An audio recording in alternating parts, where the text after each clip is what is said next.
How to highlight cell or row with checkbox in Excel. Here are the steps on how to highlight a cell or row with a checkbox in Excel. 1. Go to the Developer tab. 2. In the Controls group, click on the Insert button. 3.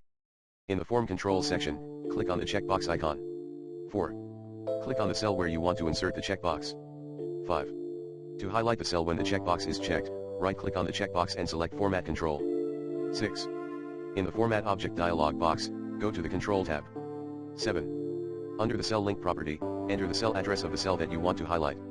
8. Click OK. To highlight a row when the checkbox in the first cell of the row is checked, follow these steps. 1. Select the row that you want to highlight. 2. Go to the Home tab. 3. In the Styles group, click on the Conditional Formatting button. 4. In the Conditional Formatting menu, click on New Rule. 5. In the New Formatting Rule dialog box, select Use a formula to determine which cells to format. 6. In the Format Values where this formula is true box, enter the following formula, equals is checked, $A1, where $A1 is the cell address of the checkbox. 7. Click on the Format button and select a formatting style. 8. Click OK twice. Now, when you check the checkbox in a cell, the corresponding cell or row will be highlighted.